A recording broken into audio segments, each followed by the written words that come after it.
Inscreva-se no canal e comenta de qual cidade você está assistindo.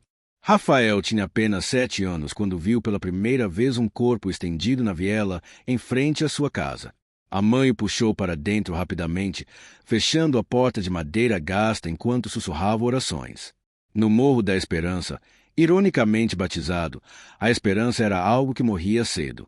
As crianças aprendiam a distinguir o som de fogos de artifício do estampido de tiro antes mesmo de aprenderem a ler. Rafael cresceu entre becos estreitos, onde o cheiro de pão quentinho da padaria do seu Manuel se misturava com o cheiro de maconha das bocas de fumo. Era um mundo dividido. De dia, trabalhadores honestos lutavam por dignidade. De noite, o crime ditava as regras. Sua mãe, Dona Célia, trabalhava como faxineira em 3 casas diferentes na Zona Sul. Saía antes do sol nascer e voltava quando a lua já estava alta. O pai tinha ido embora quando Rafael ainda usava fraldas, deixando apenas uma foto desbotada e promessas vazias. Estude, meu filho. Ela repetia todas as noites, com as mãos calejadas segurando o rosto do menino. A educação é a única arma que eles não podem tirar de você. Mas na escola pública do Morro, faltavam professores, faltavam livros, faltava tudo. O que não faltava eram os olheiros do tráfico recrutando meninos com promessas de tênis de marca e respeito. O Morro da Esperança tinha sua própria hierarquia, suas próprias leis não escritas. No topo, comandando tudo, estava Caveirão, traficante que controlava o território há mais de 15 anos. Era temido e respeitado em igual medida. Distribuía cestas básicas no Natal, pagava funeral de moradores pobres, mas executava sem piedade quem o desafiasse. Rafael cresceu vendo essa dualidade. O mesmo homem que ajudava sua mãe quando faltava dinheiro para o gás era o mesmo que ordenava mortes com um simples aceno de cabeça. A infância de Rafael foi marcada por perdas constantes. Tinha 9 anos quando seu melhor amigo, Tiago, foi baleado no meio de um tiroteio entre facções rivais. A bala perdida atravessou a janela da casa onde o menino assistia televisão. Rafael estava lá. Tinha acabado de sair para buscar água. Ouviu o tiro, o grito da mãe de Tiago. Correu de volta e viu seu amigo no chão, os olhos ainda abertos, um fio de sangue escorrendo pelo canto da boca. Aquela imagem o perseguiria por anos.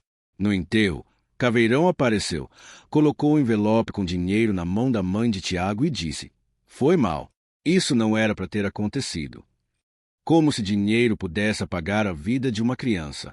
Aos 12 anos, Rafael já conhecia todas as rotas de fuga do morro, sabia por onde correr quando começava tiroteio, reconhecia o som de cada tipo de arma.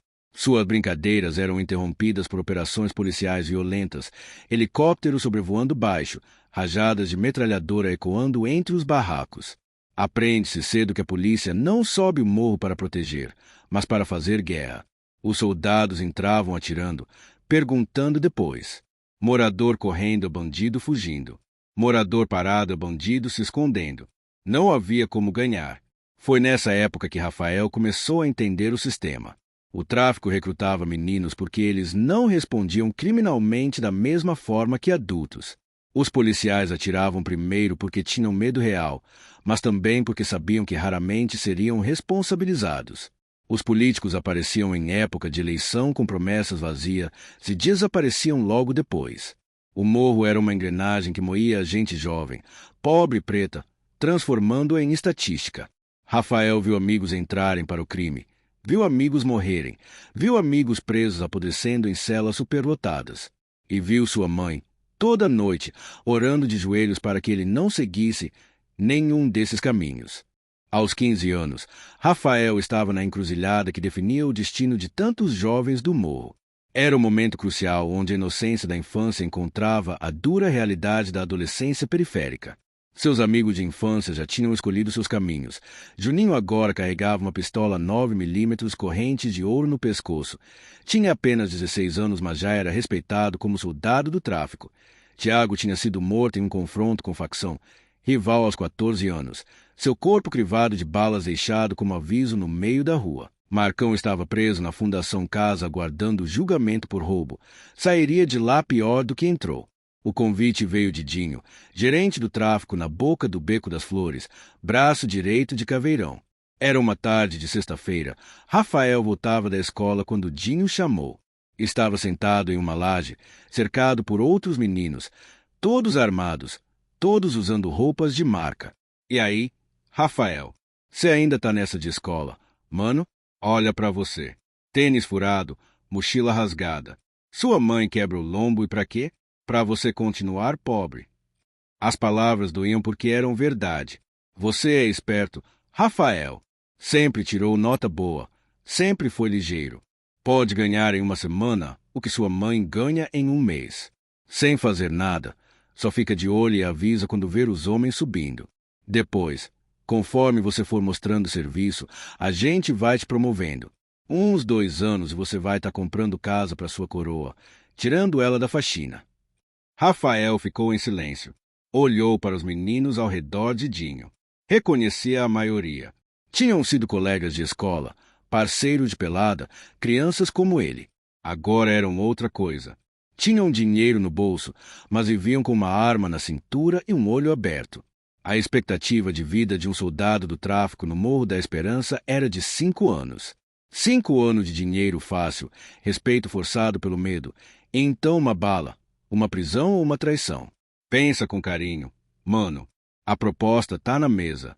Mas não demora muito não, porque vaga pra gente esperto como você não fica aberta por muito tempo. Naquela noite, Rafael não conseguiu dormir.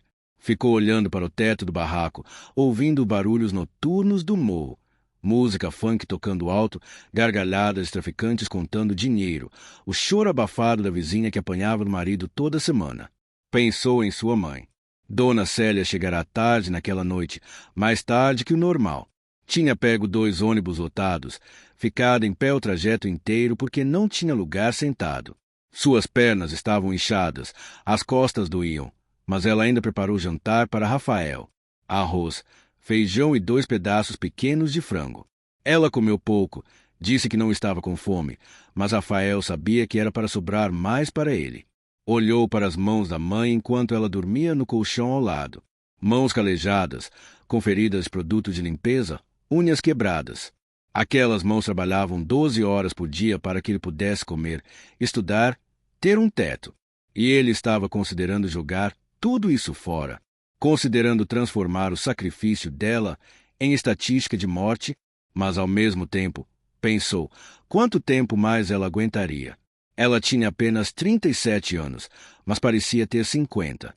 O corpo estava destruído de tanto trabalhar. Se ele entrasse para o tráfico, poderia tirar ela daquela vida em poucos meses. Poderia dar conforto, saúde, dignidade. Mas a que custo? Na manhã de sábado, Rafael acordou decidido a aceitar a proposta de Dinho. Ia subir o morro e dizer que estava dentro. Mas quando passou pela praça central do morro, viu algo diferente. Um grupo de pessoas montava uma estrutura improvisada. Estendiam lonas, organizavam luvas de boxe velhas. Um homem grande, negro, de cabeça raspada e cicatriz sobre o olho esquerdo, dirigia a montagem. Rafael parou para observar. O homem notou e chamou. E aí, jovem? Vem cá. Rafael se aproximou com cautela. Tá vendo isso aqui? Vou abrir um projeto de boxe gratuito aqui no morro. Já fui pugilista profissional. Fiz 23 lutas, ganhei 17. Agora voltei para cá para ensinar a molecada. Treino de segunda a sábado, de manhã e de tarde. Só tem uma regra, não pode estar envolvido com crime. Quer experimentar? Rafael olhou para o homem. Havia algo nele, uma força tranquila, uma autoridade diferente daquela dos traficantes. Não era medo que ele inspirava, era respeito genuíno. Sou o professor Joaquim. E você, como se chama? Rafael disse seu nome, ainda indeciso. Rafael, bom nome. Nome de arcanjo, guerreiro. Você parece um guerreiro, moleque, porque ser guerreiro de verdade não é carregar a arma. É ter disciplina. É acordar cedo. É treinar quando está cansado. É levantar depois de levar nocaute. É isso que eu ensino aqui. Então, tá dentro ou tá fora? Rafael respirou fundo. Olhou para o alto do morro, onde Dinho provavelmente ainda esperava sua resposta. Depois olhou para o professor Joaquim. Tô dentro. A academia era um galpão improvisado com paredes descascadas e um ringue emendado com lonas doadas. Mas para Rafael aquilo era um santuário, um pedaço de território onde as regras do crime não se aplicavam. Professor Joaquim não era apenas um treinador, era um espelho do que Rafael poderia se tornar. No primeiro dia, antes de qualquer treino, o professor reuniu todos os meninos e contou sua história. Eu vim do mesmo lugar que vocês. Nasci nesse morro, cresci vendo o que vocês veem. Perdi meu irmão mais velho para o tráfico quando ele tinha 18 e eu tinha 12. Perdi meu melhor amigo para a polícia quando ele tinha 16. Levou 5 tiros pelas costas. Estava desarmado. Professor Joaquim pausou, a emoção evidente na voz. Eu tive a mesma escolha que vocês têm agora. Podia entrar para o crime, ganhar dinheiro rápido, me vingar de quem matou meu irmão. Ou podia tentar outra coisa. Um dia, apareceu aqui um projeto social de boxe parecido com esse. O treinador viu potencial em mim. Me levou para competições. Me ensinou que eu podia ser alguém sem ser do crime. O boxe me salvou. Me deu disciplina. Me deu propósito. Me tirou do morro. Fiz carreira profissional. Ganhei dinheiro honesto. Conheci o mundo. E agora voltei porque eu devo isso. Devo para o meu irmão que morreu. Para o meu amigo que foi executado. Para todos os moleques que não tiveram a chance que eu tive. Vocês são esses moleques. E eu não vou desistir de vocês. O treino começava às 5 da manhã. Muitos desistiram na primeira semana. Não conseguiam acordar cedo. Rafael não. Todas as manhãs, ele estava lá, mesmo com os olhos pesados de sono, mesmo com fome no estômago. Começava com corrida pela única trilha relativamente segura do morro, 3 quilômetros ladeira acima e abaixo. Professor Joaquim corria junto, motivando, ensinando sobre respiração, sobre ritmo, sobre não desistir quando o corpo pedia para parar. A mente desiste antes do corpo. Rafael, quando você acha que não aguenta mais, seu corpo ainda tem 60% de energia. É a mente que precisa ser treinada.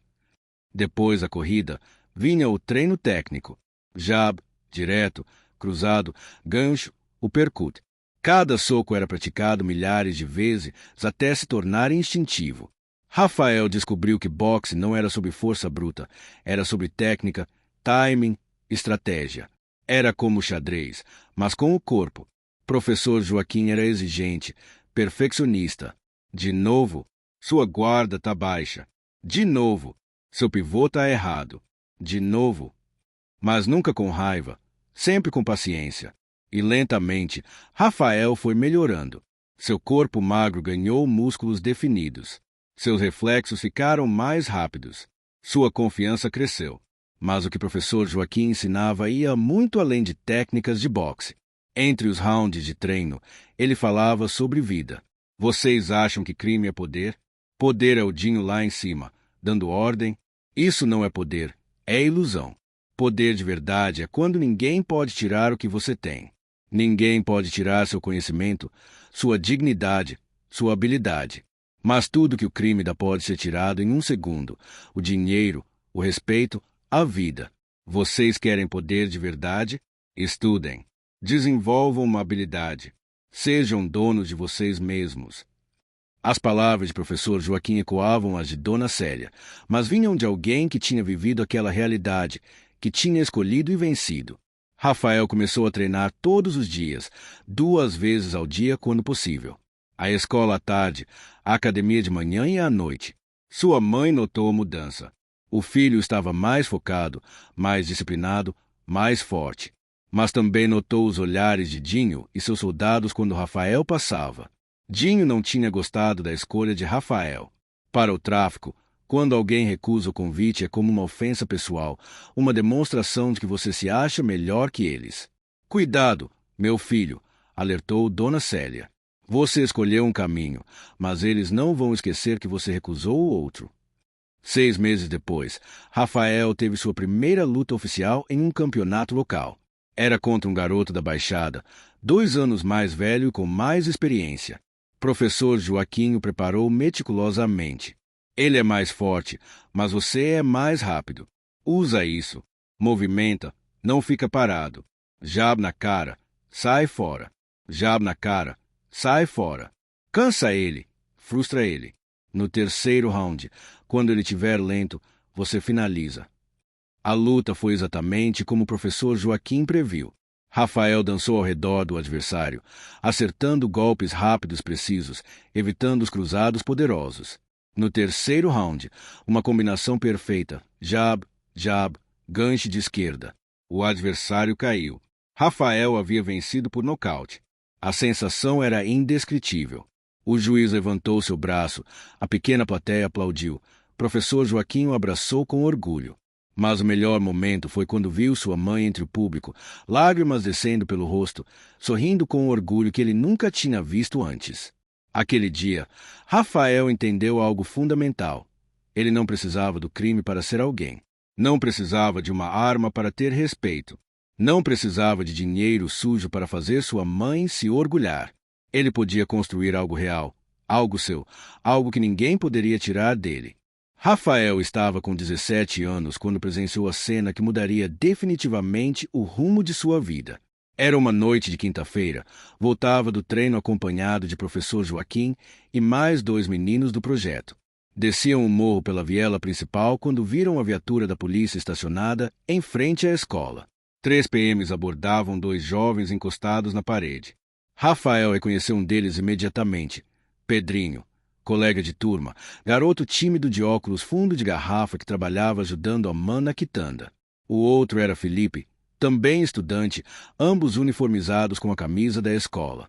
"Abre essa mochila, vagabundo!" gritou um dos PMs, um cabo gordo de bigode grosso. Pedrinho obedeceu com as mãos tremendo. O policial virou a mochila de cabeça para baixo. Caíram cadernos, livros, estojo. "Não tem nada não, cabo", disse outro PM, mais jovem. O cabo não pareceu satisfeito. Começou a revistar Pedrinho com violência, enfiando as mãos nos bolsos, apalpando agressivamente. "Cadê a droga, seu lixo? Cadê a arma?" Pedrinho tentou explicar. "Senhor, eu sou estudante, estava só voltando da aula." A resposta foi um tapa no rosto que derrubou os óculos do menino no chão. "Cala a boca quando eu estou falando." Felipe tentou intervir, dar um passo à frente para defender o amigo. Foi pior. O PM mais jovem o empurrou violentamente contra a parede. "Quer reagir? É? Quer reagir?" Começou a dar socos na barriga de Felipe enquanto o cabo continuava batendo em Pedrinho, agora com cacetete. "Seus vermes! Traficantes de merda! Tudo bandido! Deviam era morrer, raça desgraçada!" As pancadas eram fortes, metálicas, acompanhadas dos gritos de dor dos meninos. Não havia droga. Não havia arma. Não havia crime algum. Apenas 2 adolescentes negros voltando da escola à noite. Para aqueles policiais, isso era crime suficiente. Rafael sentiu o sangue ferver. As mãos cerraram em punhos, o corpo inteiro tenso pronto para intervir. Deram um passo à frente quando sentiu a mão firme de professor Joaquim em seu ombro, segurando com força. "Não agora, menino", sussurrou o professor com urgência na voz. "Não agora. Você vai morrer e não vai mudar nada. Guarda essa revolta. Um dia você vai poder fazer diferente. Mas só se sobreviver até lá." Rafael queria gritar, queria lutar, queria fazer alguma coisa, mas sabia que o professor Joaquim estava certo. Se interviesse, os PMs podiam matá-lo ali mesmo e depois alegar legítima defesa ou resistência seguida de morte. Era assim que funcionava. A abordagem terminou com os 2 meninos caídos no chão, feridos, humilhados. Os policiais foram embora rindo, fazendo piada sobre ensinar vagabundo a ter respeito. Rafael e professor Joaquim correram para ajudar. Pedrinho estava com o nariz sangrando, costelas possivelmente quebradas, o rosto inchando. Felipe cuspia sangue. Tinha levado um soco que partiu 2 dentes. "Por quê?" chorava Pedrinho. "A gente não fez nada." "Por quê?" Era a pergunta que não tinha resposta. Ou melhor, tinha resposta, mas era uma resposta que ninguém queria aceitar. Porque eram negros, porque eram da favela, porque para aqueles policiais eles não eram pessoas, eram alvos. Naquela noite, depois de levar os meninos ao hospital e fazer boletim de ocorrência, que sabia que não daria em nada, Rafael não conseguiu dormir. Ficou pensando. Pensou em Pedrinho, estudante dedicado que acordava às 5 da manhã para ajudar a mãe antes da escola. Pensou em Felipe, que vendia picolé nos fins de semana para ajudar a família e ainda tirava notas boas. Pensou em quantos outros Pedrinhos e Filipes apanhavam, eram presos injustamente, eram mortos pela polícia todo dia. Pensou na impunidade, em como aqueles PMs iriam para casa, jantariam com suas famílias, dormiriam tranquilos sabendo que nunca responderiam pelo que fizeram. Mas também pensou em algo diferente. Pensou que tinha que haver uma forma de lutar contra isso. Não com violência, porque violência só geraria mais violência.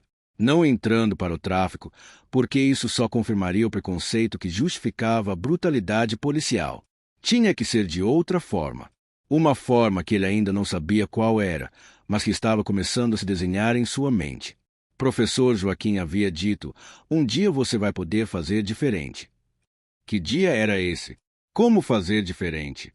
A resposta viria meses depois, quando Rafael viu um anúncio de um cursinho popular preparatório para o Enem.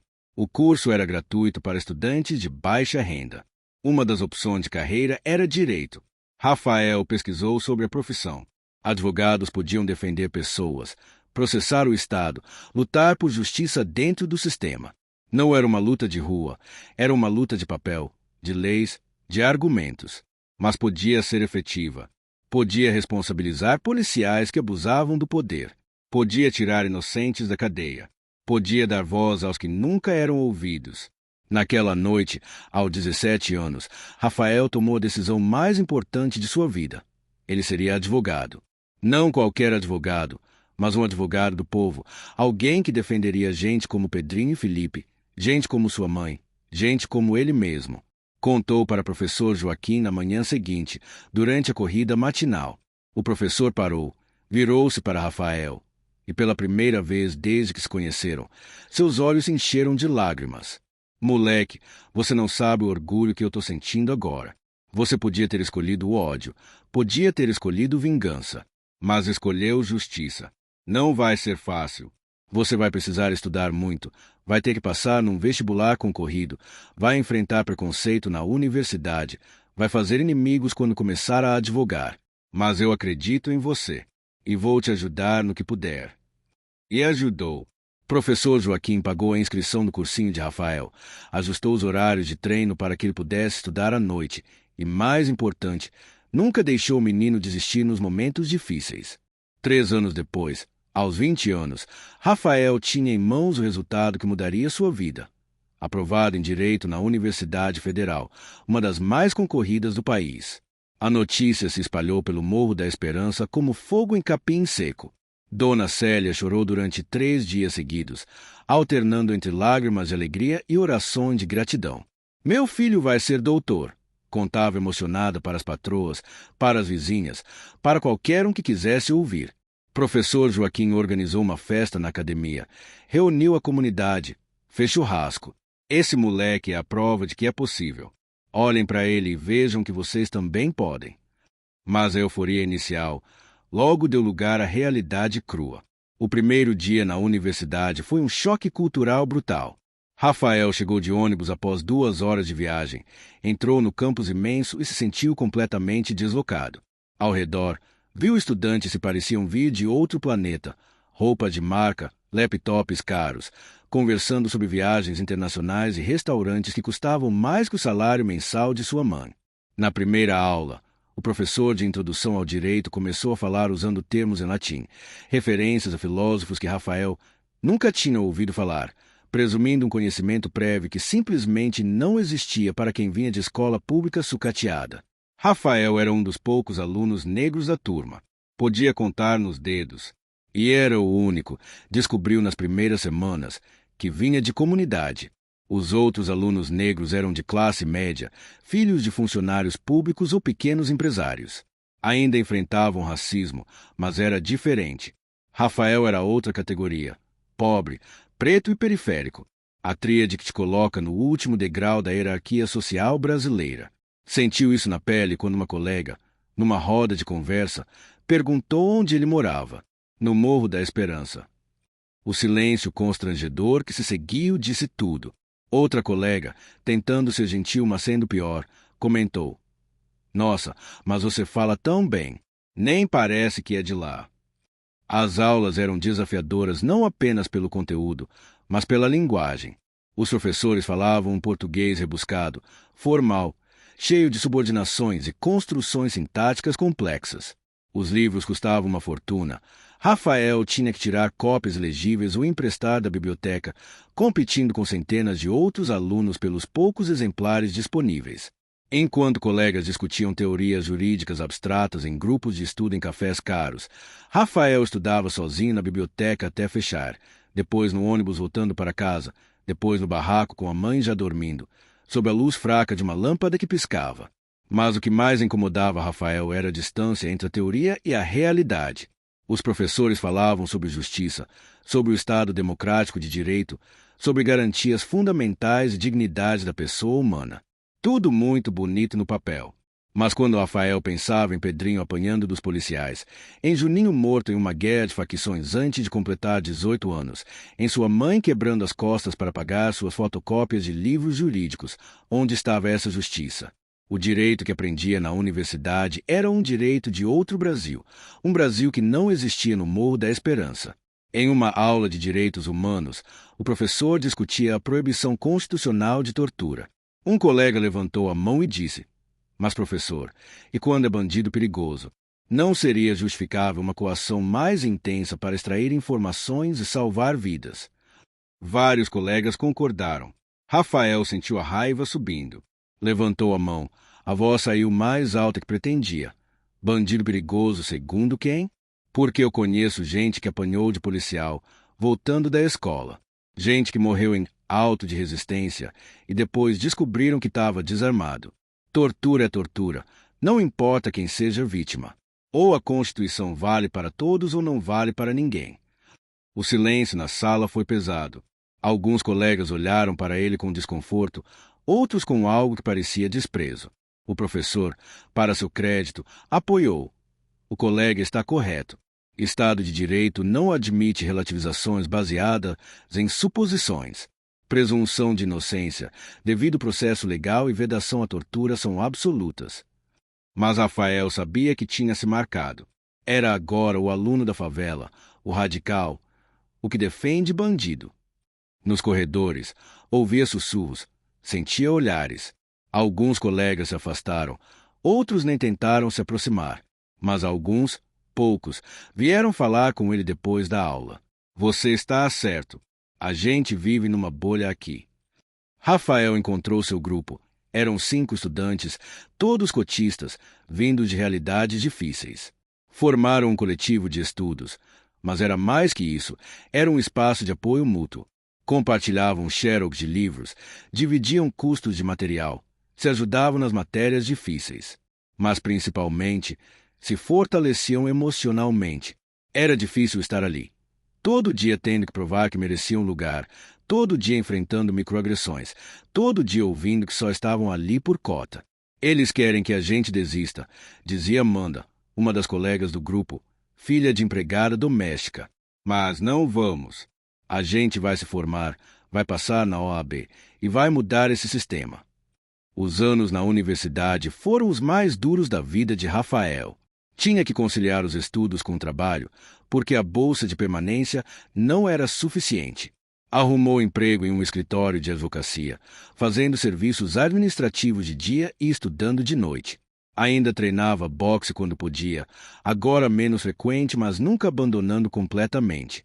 Era sua válvula de escape, sua forma de manter a sanidade. Professor Joaquim entendia. "Vem quando puder, moleque. Mas não para. O corpo precisa do movimento tanto quanto a mente precisa do conhecimento." Dona Célia continuava trabalhando duro, mas estava orgulhosa. Mostrava o filho para todo mundo.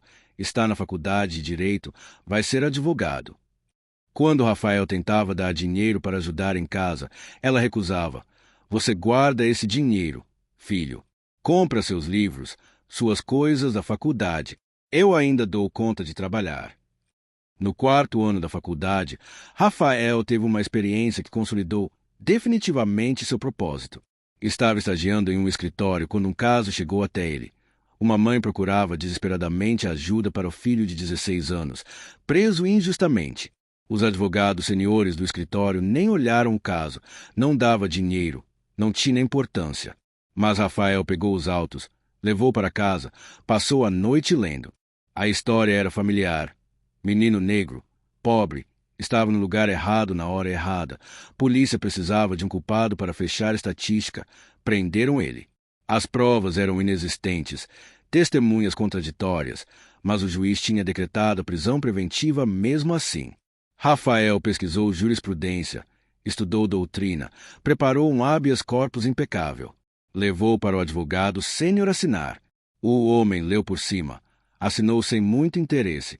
3 dias depois, o HC foi concedido. O menino foi solto. Rafael estava na porta do centro de detenção quando ele saiu. A mãe chorava, abraçava o filho, depois abraçou Rafael. Obrigada, doutor.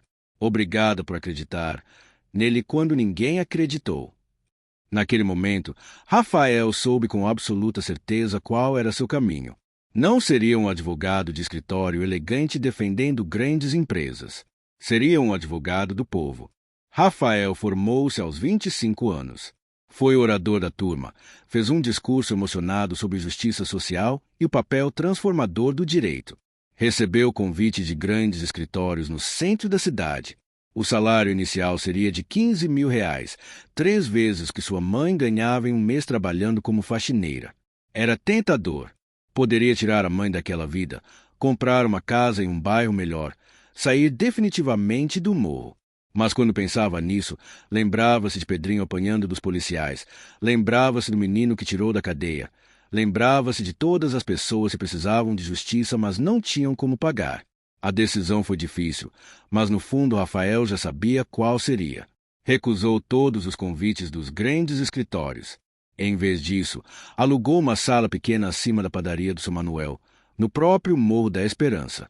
Comprou uma mesa de segunda mão, 2 cadeiras, um computador velho e colocou uma placa simples na porta. Rafael Costa, Advocacia Popular, atendimento gratuito para quem não pode pagar. Dona Célia achou que o filho tinha enlouquecido. Você estudou tanto para ganhar o quê? Esses escritórios iam te pagar uma fortuna. Mas professor Joaquim entendeu imediatamente. Esse moleque sabe o que está fazendo. Ele não quer dinheiro, quer fazer diferença. Os primeiros clientes chegaram tímidos, desconfiados. Moradores do morro não estavam acostumados a ter acesso a advogados. A advocacia era coisa de rico, pensavam. Mas a notícia se espalhou. Tinha um advogado no morro, um dos nossos, que atendia de graça. Começaram a chegar em gotejamento que virou torrente. Mães cujos filhos tinham sido presos injustamente, trabalhadores que sofreram acidentes sem receber direitos, mulheres vítimas de violência doméstica que nunca tiveram coragem de denunciar porque não sabiam como, comerciantes extorquidos por policiais corruptos, famílias despejadas legalmente. Rafael trabalhava 16 horas por dia. Acordava cedo, atendia clientes pela manhã, ia para fóruns, delegacias à tarde, preparava peças jurídicas à noite. Não cobrava de quem não podia pagar, aceitava pagamento simbólico de quem podia contribuir com algo. R$ 5, R$ 10, uma cesta básica, um almoço. Não estava ficando rico, mas também não era sobre dinheiro. Era sobre dignidade. Era sobre dar voz aos que nunca foram ouvidos. Era sobre usar o direito como arma contra a injustiça que ele cresceu vendo. Um de seus primeiros casos importantes foi o de Dona Maria, senhora de 60 anos que trabalhava como catadora de material reciclável há 30 anos. Foi atropelada por um carro cujo motorista fugiu sem prestar socorro. Ficou 3 meses no hospital. Perdeu o movimento de uma perna. Não podia mais trabalhar. Não tinha aposentadoria. Não tinha seguro. Não tinha nada. Rafael entrou com ação de indenização por danos morais e materiais. Conseguiu identificar o motorista através de câmeras de segurança. Provou a culpa. A sentença condenou o réu a pagar R$ 200.000 de indenização. Quando Dona Maria recebeu o dinheiro, foi ao escritório de Rafael chorando. Doutor, toda minha vida ninguém ligou para mim. Eu era invisível. O Senhor me fez ser vista. Rafael chorou também. Mas nem tudo eram vitórias. A maioria dos casos era frustrante. Processos que demoravam anos, recursos negados, sentenças injustas. Rafael descobriu rapidamente que o sistema judicial brasileiro era desenhado para proteger os poderosos e punir os pobres.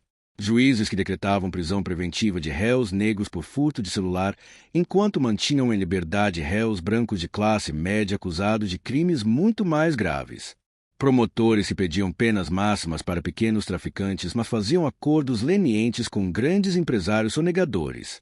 Policiais que mentiam descaradamente em depoimentos e eram acreditados, enquanto vítimas de violência policial eram tratadas como mentirosas. Rafael aprendeu a ser estratégico. Não podia vencer todos os casos, mas podia maximizar as chances nos casos possíveis. Estudava cada juiz, cada promotor. Aprendia suas tendências, adaptava sua argumentação.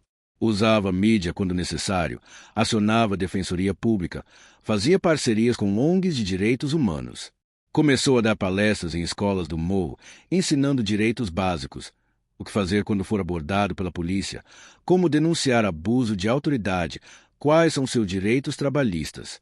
Conhecimento é poder, dizia aos jovens. O sistema conta com a ignorância de vocês para funcionar. Aprendam seus direitos e ninguém vai pisar em vocês. A reputação de Rafael cresceu. Ele não era apenas mais um advogado, era um símbolo. Provava que era possível sair do morro sem esquecer o morro, que era possível subir sem chutar a escada. Jovens começaram a vê-lo como referência. Eu quero ser como você, Doutor Rafael, diziam meninos que antes só tinham traficantes como modelo de sucesso. Professor Joaquim incluiu palestras de Rafael no projeto de boxe.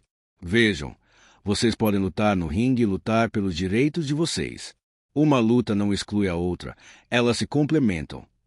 A virada na carreira de Rafael aconteceu quando ele decidiu focar em casos de violência policial. Eram os casos mais difíceis, mais perigosos, mas também os mais necessários.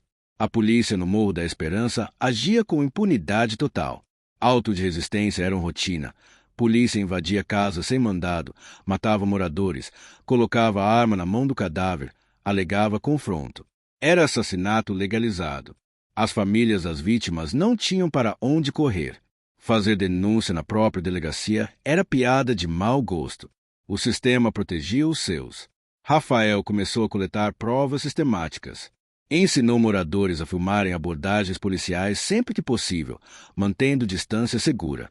Criou uma rede de informantes que avisavam quando havia operação policial violenta. Conseguiu apoio de organizações de direitos humanos que forneceram equipamento, câmeras, gravadores, até drones para filmar de cima. Cada caso de violência policial agora tinha potencial de ser documentado. E Rafael usava tudo isso como munição jurídica. O primeiro caso grande foi de Anderson, jovem de 22 anos morto pela polícia. O boletim de ocorrência dizia: confronto com traficante, resistência seguida de morte. A versão oficial: Anderson atirou primeiro, polícia revidou. Mas a mãe de Anderson procurou Rafael com outra história. Seu filho trabalhava como entregador de aplicativo. Estava voltando de uma entrega quando foi abordado. Não tinha arma, não tinha passagem pela polícia, não tinha envolvimento com crime. Rafael investigou, conversou com vizinhos, conseguiu vídeos de câmeras de segurança, encontrou testemunhas. A verdade era chocante. Anderson foi executado. Rafael preparou uma ação meticulosa. Laudos balísticos provaram que os tiros foram dados de cima para baixo, típico de execução com vítima já no chão. Testemunhas confirmaram que Anderson estava de mãos para cima quando foi baleado. A arma encontrada com ele tinha número de série raspado e não tinha suas digitais. Rafael levou tudo ao Ministério Público, à imprensa, às organizações internacionais de direitos humanos. O caso explodiu. Pela primeira vez, policiais do Morro da Esperança foram indiciados por homicídio qualificado. 3 PMs foram presos preventivamente. A reação foi imediata e violenta. Rafael começou a receber ameaças, ligações anônimas no meio da noite, para de defender bandido, advogado de merda ou vai virar presunto. Carros estranhos rondando sua casa. Uma noite, encontrou um bilhete pregado na porta do escritório, uma foto dele com mira de sniper desenhada na testa.